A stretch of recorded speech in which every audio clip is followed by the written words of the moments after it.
Seguindo nossos estudos sobre construção de uma rede pequena, nesse vídeo falaremos sobre verificação de conectividade.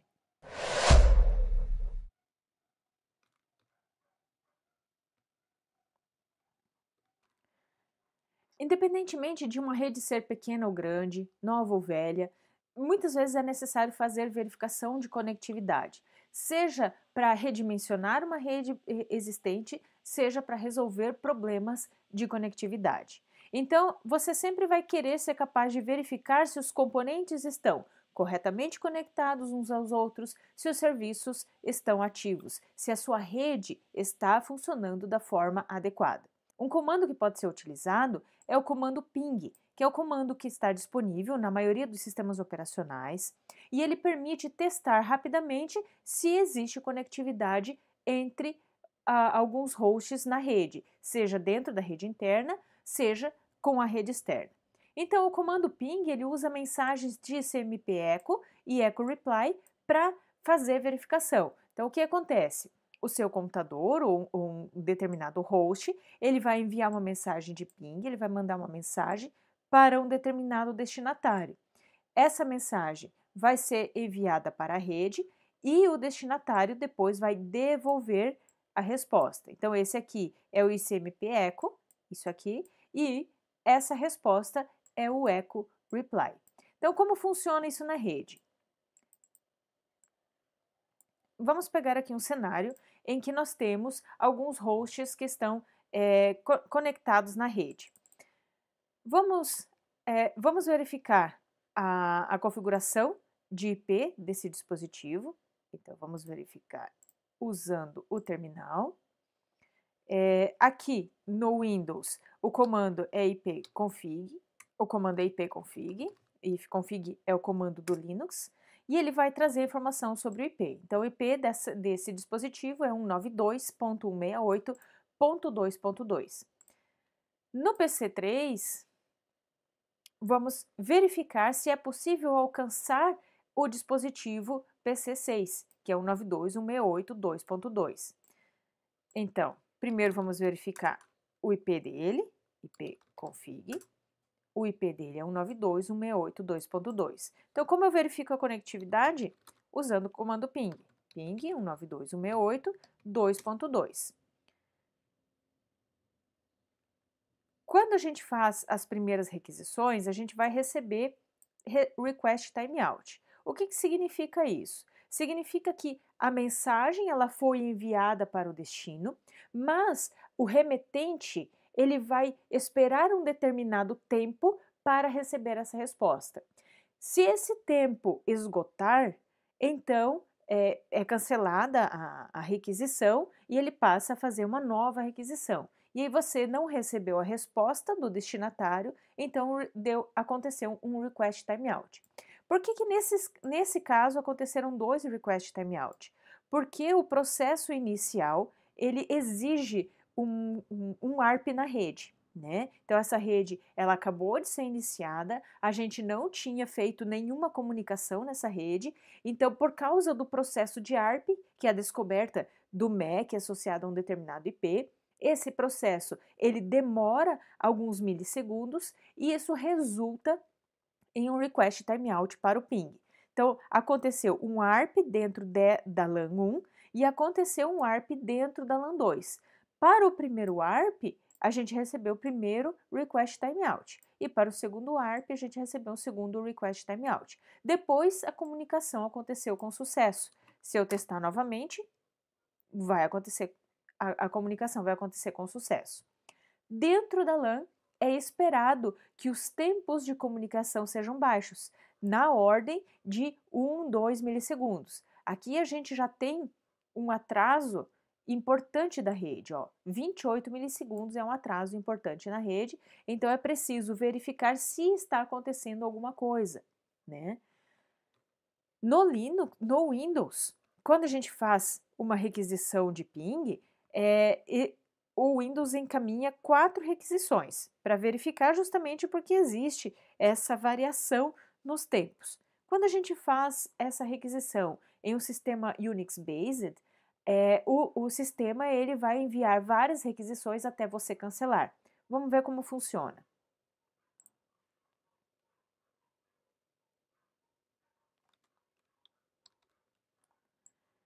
Então, aqui eu tenho um terminal Unix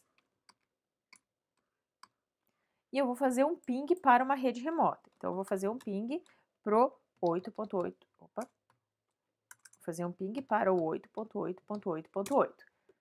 Então, ele vai encaminhar os pacotes. Aqui a gente tem tempos na ordem dos 14 milissegundos, que para esse destino, até 20 milissegundos é um tempo bastante razoável. E aí ele vai fazer infinitas requisições. Aí eu vou dar um Ctrl C para cancelar a execução dos pings. E aqui embaixo a gente tem um relatório, as estatísticas. Então foram enviados 16 pacotes, foram recebidos 16 retornos e 0% de perda. Vamos verificar lá no Windows. Aqui a gente tem as estatísticas.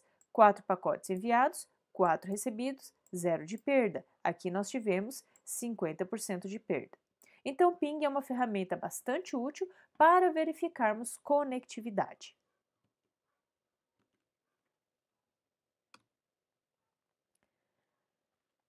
Como foi dito, no Windows, independente da versão, o comando ping envia 4 mensagens de eco e CMP consecutivas, esperando as suas respostas do destino, e o Cisco iOS ele vai enviar 5 mensagens, tá? Então, nós já vamos ver como funciona no Cisco iOS. Então, o que nós temos como retorno? No Windows, nós vimos que no Windows e no Linux, nós vimos que a resposta ela vem em uma linha inteira. No caso do Cisco iOS, não é assim. Eu vou receber uma exclamação, onde a exclamação indica o recebimento bem-sucedido de uma mensagem, tá? Então, a mensagem foi e voltou com sucesso. Se eu receber um ponto, significa que o time expirou, então aconteceu um timeout, o tempo expirou. E a gente tem outras respostas também. Por exemplo, significa que o roteador respondeu com uma mensagem de destino inalcançável. Por quê? Porque o roteador não sabe para onde mandar ou não consegue localizar o host dentro da rede de destino. Existem outros valores também de resposta, como QEM, interrogação e e-comercial, mas isso foge do escopo para esse módulo. Vamos ver como funciona o roteador, o ping no roteador Cisco. Então, voltando para o nosso cenário, nós temos aqui o roteador 2. Vamos ver se o ping está disponível aqui. Então, vou digitar um ping para 192.168.2.2, né, que é o destino que nós estávamos usando antes. Então, olha só, nós tivemos 5 respostas. Então, foram enviados 5 pacotes e o timeout, o tempo que eu vou esperar para receber a resposta é de 2 segundos, tá? Então, eu vou esperar 2 segundos para a mensagem chegar no destinatário e retornar para o remetente. Então, quais são as estatísticas? 100% de resposta, então 5 pacotes recebidos de 5 pacotes enviados, com uma taxa mínima, média e máxima de 0,01 milissegundos. Então, essas são as estatísticas do ping no roteador Cisco.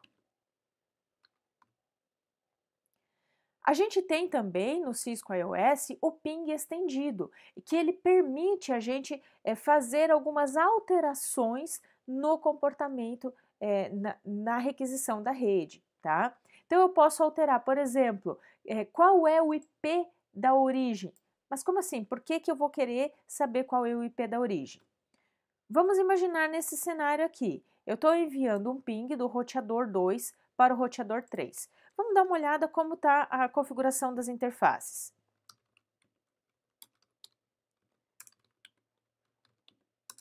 Olha só. Aqui eu tenho duas interfaces. A interface 192.168.0.1, que é a interface que liga a minha LAN, e a interface 200.200.200.1, que é a interface que vai ligar com o roteador 3. Acontece que eu estou tentando alcançar o PC6, então, por padrão, a mensagem vai ser enviada para esta ou por esta interface.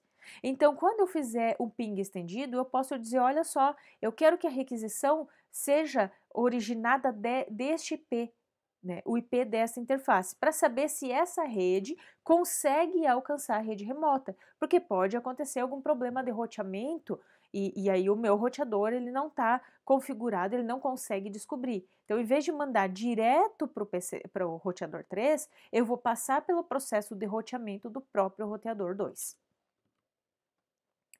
Eu posso também, e isso quando eu faço uma alteração no source address, né? O target address é o alvo da minha requisição. Então, aqui, como que eu faço a requisição ping? Eu vou fazer um ping, não vou dizer qual é o IP, tá faltando informação do IP, a informação do IP está dita aqui, olha só.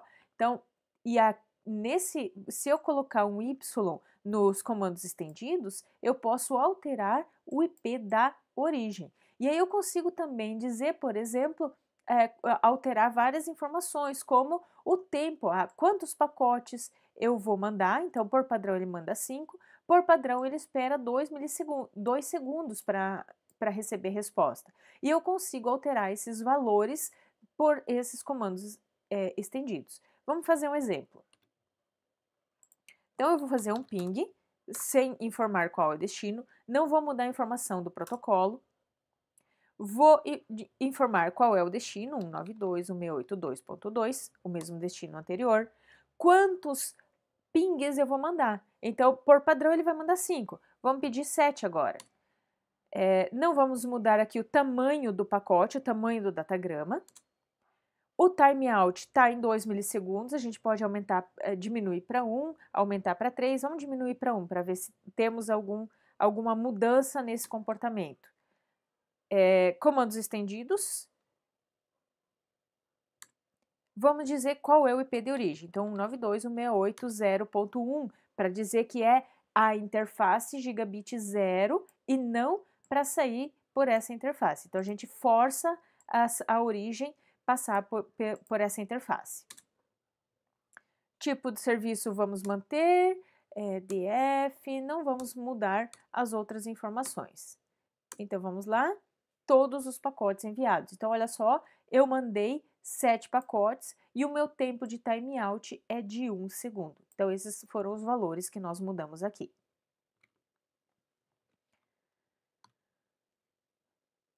Então, o comando ping é útil para determinar rapidamente se existe um problema na rede. Ok, mas aonde está o problema? Então, ele não identifica aonde o problema está localizado ao longo do meu caminho. Para isso, eu tenho um outro comando, que é o comando traceroute ou tracert, vai depender de qual é o sistema operacional, tá? Então, no Cisco iOS é traceroute, nos sistemas Unix-based é traceroute também, no Windows é tracert. Ele permite a gente localizar áreas problemáticas na rede, ou seja, ele permite eu saber aonde está uma possível lentidão, aonde pode estar acontecendo um possível congestionamento, aonde eu tenho possivelmente um problema de conectividade. Como funciona esse comando?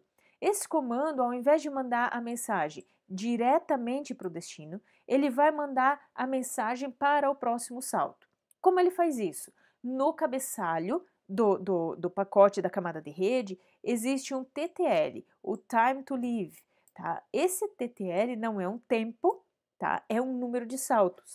Por padrão, se você fizer um ping ou mandar um pacote qualquer, essa mensagem, esse campo TTL vai estar com o valor 32. Significa o quê? Que esse pacote, ele pode dar até 32 saltos, ele vai passar por, no máximo, 32 dispositivos. Quando a gente implementa o traceroute, a gente muda o TTL. Então, eu vou mandar um primeiro ICMP e esse pacote ICMP, ele vai com o TTL1, ou seja, eu quero que pare no primeiro roteador. Então, ele vai mandar para esse dispositivo. Ok, recebi a resposta.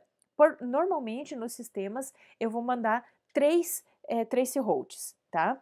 Aí, o próximo traceroute eu vou mandar com o TTL2, ou seja, eu quero alcançar o próximo roteador. E aí eu vou passar por aqui e por aqui. E aí eu vou receber a resposta. Depois eu incremento o TTL, vou passar para o próximo dispositivo, até chegar no destinatário da mensagem, que é esse destinatário. Tá? Então, esse é o funcionamento, é o comportamento do traceroute. Vamos ver como ele funciona. Vou fazer um traceroute do Linux para um host na internet. Então, eu vou fazer um traceroute para o 8.8.8.8.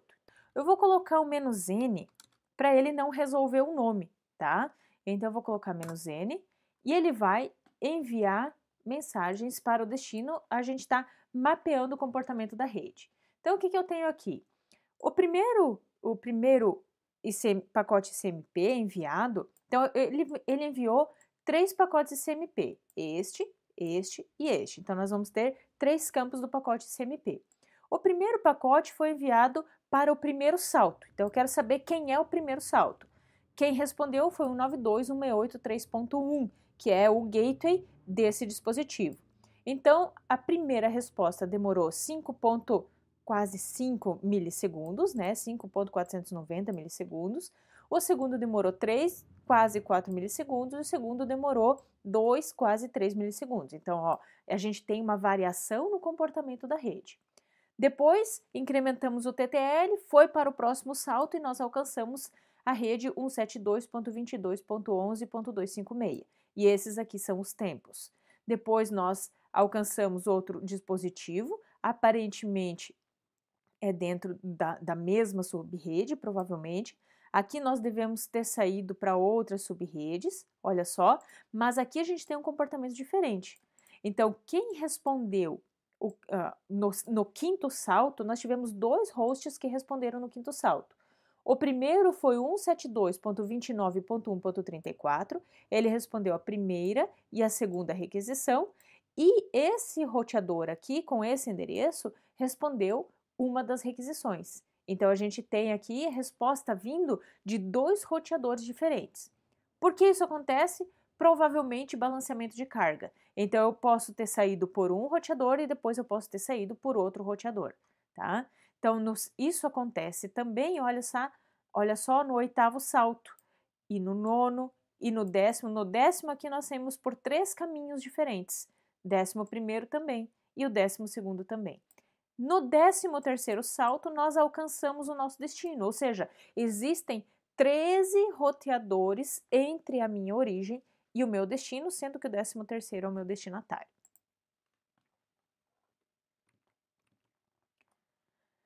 Isso você pode fazer no Windows também, só que o comando é tracert, né?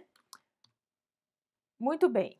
Então, verificando a conectividade com o traceroute, então a saída do tracert vai ser essa daqui. Então, se a gente fizer lá no packet tracer, vai acontecer isso aqui. Então, eu vou digitar tracert, vou colocar um destino e ele vai responder nesse formato. Então, o primeiro salto, quem respondeu foi esse dispositivo, a resposta veio em 2 milissegundos, 2 milissegundos, 2 milissegundos.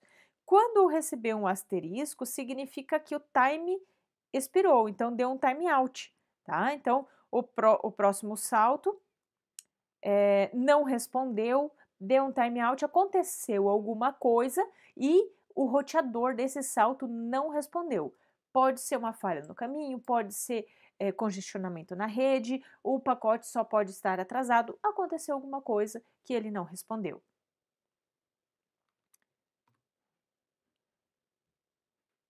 Quando a gente fala do Cisco iOS, ele vai encaminhar nesses formatos aqui, tá? Então, é um formato mais parecido com o sistema Unix, aonde eu tenho o número do salto, o sistema, o endereço IP do destino e os tempos de cada um dos 3 saltos. Novamente, o asterisco vai indicar que houve uma falha, houve um atraso, aconteceu alguma coisa e esse comando não alcançou o destinatário. Assim como o Cisco iOS tem um ping estendido, o Cisco iOS também tem um traceroute estendido.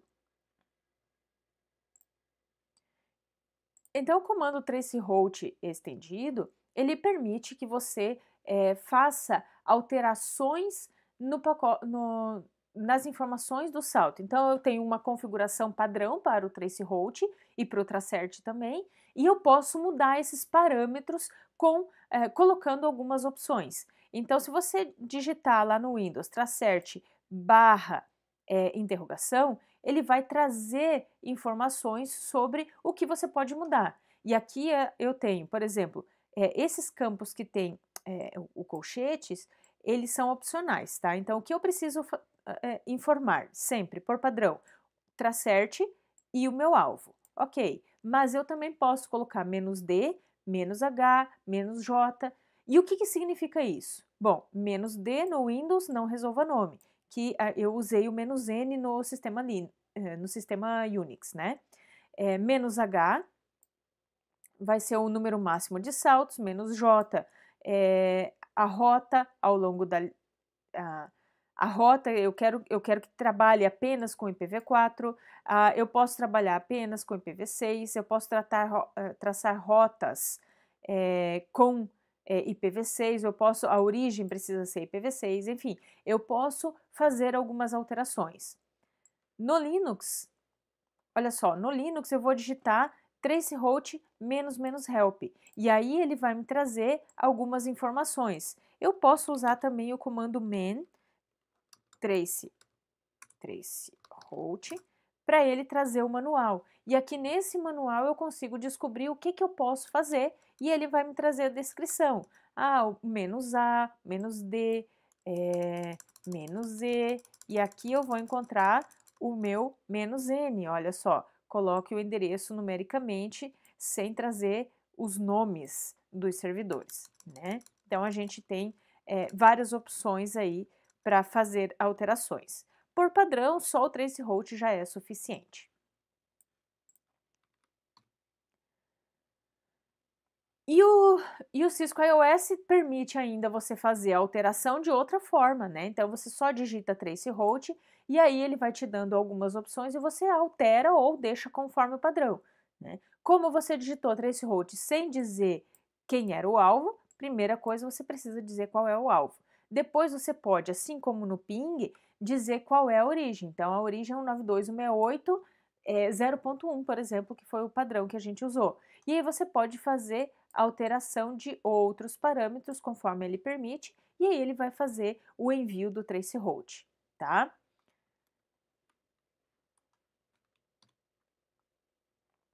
E agora vamos falar um pouquinho sobre a Network Baseline. O que é o Network Baseline ou linha de base da rede? Essa é uma ferramenta que ela é muito eficaz para o monitoramento e solução de problemas, uma vez que ela permite você estabelecer uma linha base na rede. Como assim? Você vai usar os resultados do ping, do traceroute, ou outros comandos que você possa ter, por exemplo, alguns comandos de verificação de conectividade, de análise, enfim, outras ferramentas que te tragam informações, e aí você vai guardar essas informações em um arquivo de texto. Esses arquivos de texto, então você pode copiar e colar o resultado do ping, do traceroute e colocar no texto, eles devem ser marcados com a data e daí você vai salvando para depois fazer uma análise. Então, com o ping e o traceroute, você consegue verificar qual é o comportamento da rede. Então, por exemplo, vou puxar aqui novamente. Eu descobri que para alcançar um determinado destino, eu estou demorando em média tantos milissegundos. Aqui está mais rápido, aqui está mais lento. Mas esse é o comportamento nesse momento. Eu posso verificar esse comportamento ao longo de um período para verificar como é que está evoluindo o comportamento. E aí eu vou ver que tem momentos que a minha rede se comporta de forma mais eficiente, às vezes ela se comporta de uma forma menos eficiente. Isso permite que depois que você recupere e compare os resultados, e aí esses resultados podem embasar tomadas de decisão para ampliação da sua rede, por exemplo. Tá? Então, essa é uma informação que ela é interessante, que ela é bastante importante. Então, entre os itens a serem considerados estão mensagens de erro, tempos de resposta de cada um dos hosts. Então, eu posso verificar, está acontecendo um erro? Esse é um comportamento normal ou só aconteceu nesse momento? Porque pode ter acontecido algo esporádico, mas você vai verificando ao longo do tempo e aí você vai ter uma base se esse comportamento é um comportamento normal ou é um comportamento atípico. Quando a gente trata de redes corporativas, é importante que se tenha linhas de base extensas com muitas informações, várias informações diferentes, para que se possa tomar decisões sobre ampliação da rede, troca de dispositivos, sobre como gerenciar essa rede. Mas essas linhas de base mais extensas, elas não são foco, não, elas estão fora do escopo desse curso. E aí, para você gerenciar isso, é interessante que se tenha ferramentas profissionais. Por quê? Porque daí você vai ter uma quantidade de informações muito grandes e essas informações elas podem ser difíceis de gerenciar no futuro, sem o auxílio desse tipo de ferramenta, tá? Quando a gente trata de uma rede pequena, nesse caso, uma baseline mais restrita é suficiente para você tomar boas decisões para a ampliação da sua rede.